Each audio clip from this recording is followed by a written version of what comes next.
मशरिक़ वस्ता में कशीदगी को लेकर एक हफ्ता गुजर गया है और आपको बताते चलें कि इजराइल ईरान के दरमियान जंग को आज एक हफ्ता मुकम्मल हो चुका है।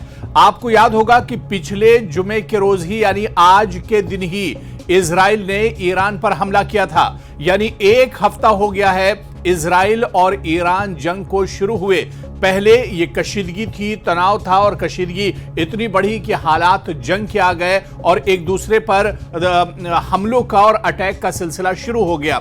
पहले आपको याद होगा कि आज ही के दिन यानी ठीक जुमे के दिन ईरान पर इजराइल ने हमला किया था और उसके बाद ईरान ने पलटवार इजराइल पर किया। फिर इजराइल लगातार ईरान पर हमले कर रहा है, तेहरान को निशाना बना रहा है और ईरान जबरदस्त पलटवार कर रहा है, इजराइल को मुंहतोड़ जवाब दे रहा है। और यही वजह है कि इजराइल चारों खाने एक तरह से चित नजर आ रहा है। इजराइल अभी तक की इस कशीदगी, इस तनाव और इस जंग को देखा जाए तो इजराइल इसमें पिछड़ता हुआ नजर आ रहा है। इजराइल इसमें एक तरह से हारता हुआ नजर आ रहा है, दम तोड़ता हुआ नजर आ रहा है।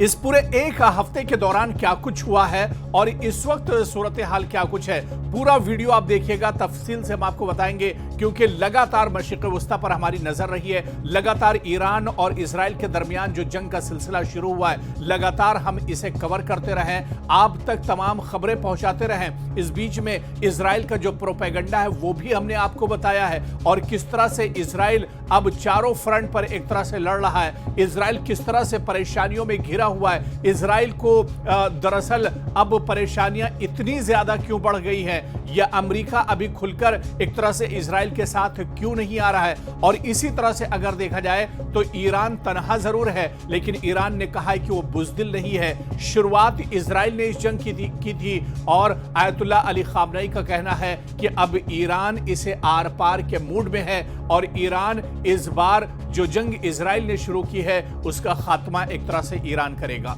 तो जुमे के रोज जो जंग की शुरुआत हुई थी, आज फिर एक जुमा आ गया। यानी एक हफ्ते के बाद जो सूरत हाल है वो इस नतीजे पर पहुंचा जा सकता है कि इस जंग में इस एक हफ्ते के बाद इन 8 दिनों की लड़ाई में अगर आप देखिए तो इजराइल पिछड़ता हुआ नजर आ रहा है और कहीं ना कहीं ईरान जो है वो इस जंग में अभी पूरे तौर पर हावी नजर आ रहा है। तो मशरिक़ वस्ता में जो कशीदगी शुरू हुई थी, जो जंग शुरू हुई थी, इस जंग में ईरान लगातार जोरदार पलटवार कर रहा है। कल ही की अगर बात करें, जिस तरह से तल अवीव शहर में अचानक सायरन बज उठे, अचानक खतरे की घंटियां बजने लगी और एक के बाद एक कई मिसाइल ईरान के जो हैं वो तल अवीव शहर पर पड़े। चाहे स्टॉक एक्सचेंज की बात करें या मिलिट्री बेस की कैंप की बात करें, यहाँ पर ईरान के जो मिसाइल हैं वो गिरे और इसके अलावा एक अस्पताल की बिल्डिंग पर भी कुछ ईरान के मिसाइल गिरे थे। तो यानी तबाही जो है वो इजराइल के अंदर काफी ज्यादा मची हुई है। इजराइल काफी ज्यादा परेशान है।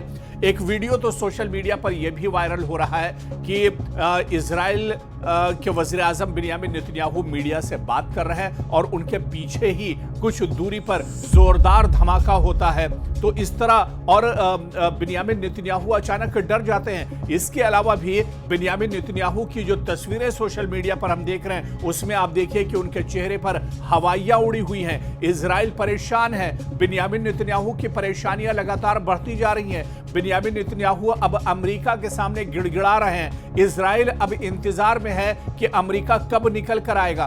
देखिए, इजराइल की इस जंग में परेशानियां दरअसल इस वजह से भी हैं, इस वजह से भी इजराइल परेशान है क्योंकि इजराइल एक लंबे अरसे से जंग की हालत में है। लगातार मशरिक़ वस्ता में आप देखिए कि हमास के दरमियान इजराइल जंग लड़ रहा है। इसके अलावा यमन के साथ इजराइल का एक तरह से टकराव है, हूसियों के साथ इजराइल लगातार जंग की हालत में है। और ऐसे में अब जब ईरान के साथ इजराइल की ठनी है तो इजराइल अब परेशान हो गया है क्योंकि जिस तरह से ईरान जवाब दे रहा है ऐसे में इजराइल को उम्मीद नहीं थी।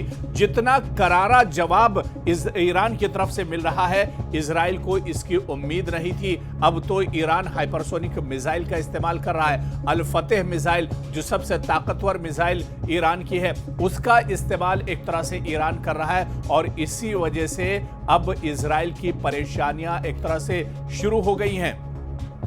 जो जानकार हैं, जो एक्सपर्ट हैं, वो भी कहते हैं कि इजराइल का डिफेंस एक्सपर्ट, जिसके बड़े बड़े दावे इजराइल करता था कि आयरन डोम है या दूसरे जो एयर डिफेंस सिस्टम है वो बहुत मजबूत हैं, लेकिन ईरान ने इजराइल के एयर डिफेंस सिस्टम की कलाई भी एक तरह से खोल कर रख दी है। और अब तो माहिरीन ये भी कह रहे हैं कि इजराइल के पास एयर डिफेंस सिस्टम का जो जखीरा है, जो कोटा है, वो भी अब एक तरह से खत्म हो रहा है। और इसके अलावा अगर ईरान की बात की जाए तो ईरान के पास तकरीबन, जो ईरान ने दावा किया है कि उसके पास 20,000 मिसाइल हैं और 20,000 मिसाइल में इन एक हफ्ते की लड़ाई में अगर देखा जाए तो ईरान ने महज 400 मिसाइल का इस्तेमाल किया है और अभी भी 19,000 से ज्यादा मिसाइलों का जो जखीरा है वो ईरान के पास मौजूद है। यानी ईरान अभी भी बहुत मजबूत एक तरह से है और पूरी मजबूती के साथ ये जंग लड़ रहा है। पूरी मजबूती के साथ इजराइल को एक तरह से नाको चने चबाने पर मजबूर कर दिया है ईरान ने। और यही वजह है कि आज ईरान तनहा जरूर है, ईरान कमजोर जरूर है, लेकिन ईरान बुज़दिल नहीं है। ईरान इस जंग से भाग नहीं रहा है, ईरान ने सरेंडर नहीं किया है, ईरान हथियार नहीं छोड़ रहा है, बल्कि डट कर मैदान में दुश्मन का सामना कर रहा है ईरान। और दूसरी तरफ आप देखिए, इजराइल परेशान है क्योंकि इजराइल ये पूरी लड़ाई ईरान के भरोसे पर लड़ रहा था, मगरबी देशों के भरोसे पर लड़ रहा था, लेकिन अभी अमेरिका भी खुलकर नहीं आ रहा है। हालांकि डोनाल्ड ट्रंप के बयान बहुत से आए, डोनाल्ड ट्रंप भी अब यहां पर चाहते हैं कि बातचीत का दौर शुरू हो। और आप देखिए कि अमेरिका ईरान के अंदर एटमी हथियारों को लेकर जो बातचीत हो रही थी, लगातार छठे दौर की बातचीत चल रही थी और ये डील एक तरह से पूरी होने वाली थी, ये बातचीत पूरी होने वाली थी। लेकिन इस बातचीत के पूरे होने से पहले ही इजराइल ने ईरान पर हमला कर दिया। तो ये भी एक बड़ा इल्जाम ईरान एक तरह से लगा रहा है कि बातचीत पूरी होने वाली थी, डील मुकम्मल होने वाली थी, लेकिन इजराइल ने ऐसे वक्त पर हमला किया है जब एटमी हथियारों की डील एक तरह से मुकम्मल होने वाली थी, बातचीत मुकम्मल होने वाली थी, और उसी वक्त इजराइल ने यह हमला किया है। तो कुल मिलाकर आप देखिए, आने वाले दिनों में अमेरिका का रुख क्या कुछ होगा, क्योंकि यहां से फिर आप देखिए अमेरिका और डोनाल्ड ट्रंप के जो बयान हैं हर दिन एक तरह से बदलते जा रहे हैं, हर गुजरते वक्त के साथ बदलते जा रहे हैं। अब अमेरिका कह रहा है कि बातचीत के लिए 2 हफ्तों का वक्त और है। इससे पहले डोनाल्ड ट्रंप कह रहे थे कि बातचीत का दरवाजा बंद हो चुका है और अब बातचीत नहीं होगी, सीधे अब एक तरह से ईरान पर हमला किया जाएगा।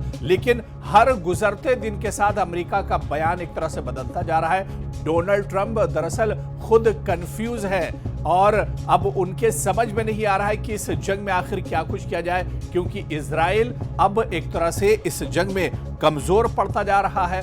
और यही वजह है कि अब मशक़े वस्ता की जंग एक हफ्ते के बाद आप देखिए तो ईरान इस जंग में सबकत ले जा रहा है और इजराइल इस जंग में पिछड़ता जा रहा है। और जिस तरह से एक्सपर्ट कह रहे हैं कि जो एयर डिफेंस सिस्टम है या जो हथियार है वो इजराइल के खत्म हो रहे हैं, यानी आने वाले दिनों में क्या बाजी पलटती हुई नजर आएगी। जो एक हफ्ते के अंदर दुनिया ने देखा है, क्या ऐसे ही यह लड़ाई होगी, क्योंकि ईरान अब एक तरह से इस लड़ाई में सबकत ले जा रहा है। और अभी तक अगर देखा जाए तो ईरान ने इजराइल के दांत खट्टे कर दिए हैं। 90 साल का एक बुढ़ा, यानी ईरान के सुप्रीम लीडर आयतुल्लाह खामनेई एक बुजुर्ग शख्सियत है, लेकिन उन्होंने हार नहीं मानी है, वो भाग कर नहीं गए, वो हर रोज एक तरह से अपने कौम को खिताब कर रहे हैं और उनके नाम मैसेज और पैगाम भेज रहे हैं। लेकिन दूसरी तरफ इजराइल अब डर का शिकार हो गया है, इजराइल के अंदर मौत का डर एक तरह से बैठ गया है। और यही फर्क है ईरान और इजराइल में, क्योंकि ईरान मौत से नहीं डर रहा है और इजराइल को मौत का डर सताने लगा है।